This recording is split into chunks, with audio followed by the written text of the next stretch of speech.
ఈరోజు సత్తుపల్లి పట్టణంలో బీసీ సంఘాలు తలపెట్టినటువంటి బంద్ ఏదైతే ఉందో భారతీయ జనతా పార్టీ సత్తుపల్లి నియోజకవర్గం తరఫున పూర్తి మద్దతు తెలియజేస్తూ గవర్నమెంట్ ఆఫీసులు గవర్నమెంట్ స్కూల్స్ అన్నీ కూడా బంద్ చేసుకుంటూ వస్తూ ఉన్నాం.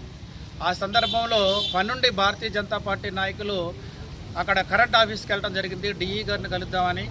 అక్కడ మా భారతీయ జనతా పార్టీ కార్యకర్తల్ని చుట్టుముట్టినటువంటి కాంగ్రెస్ నాయకులు మీరెందుకు వచ్చారు, మీకేం పని బంధుతో అని చెప్పేసి ప్రశ్నించడం జరిగింది. మేము డిఈ గారిని కలవడానికి వచ్చినాము అని చెప్పినప్పటికి కూడా వాళ్ళు కాదు మీరు బంద్ చేయడానికి వచ్చారని చెప్పేసి వాళ్ళు తోపులాట మొదలుపెట్టడం. తర్వాత మేము అందరం కూడా వెళ్ళటం జరిగింది. మరి సత్తుపల్లిలో ఒక కొత్త సాంప్రదాయానికి తెర తీస్తున్నటువంటి కాంగ్రెస్ ప్రభుత్వం, ముఖ్యంగా రాఘమయ్య గారు, మీకు ఒక విషయం మేము విజ్ఞప్తి చేస్తూ ఉన్నాం. ఇంతకుముందు అరవపల్లి సందీప్ గౌడ్ అనే వ్యక్తి భారతీయ జనతా పార్టీ యొక్క కార్యాలయం మీద దాడి చేసినటువంటి పరిస్థితి చూసాం.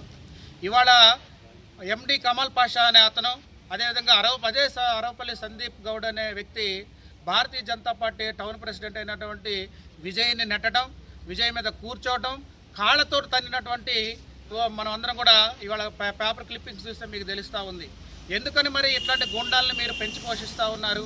ఒకసారి జరిగింది భారతీయ జనతా పార్టీ కార్యాలయం మీద దాడి చేశారు అంటే భారతీయ జనతా పార్టీ నాయకులు కార్యకర్తలు మరి బంద్కి బీసీలకు అనుకూలంగా మరి మేము బంద్ చేయకూడదా? బంద్ చేస్తే ఇబ్బంది ఏంటి?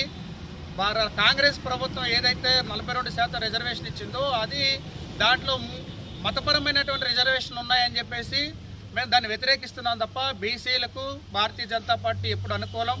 రాబోయే రోజుల్లో కంపల్సరీగా భారతీయ జనతా పార్టీ నాయకత్వంలోని బీసీలకు 42% కాదు 56% రిజర్వేషన్ను మా యొక్క భారతీయ జనతా పార్టీ నాయకుల దగ్గరికి తీసుకెళ్ళబోతా ఉన్నాం.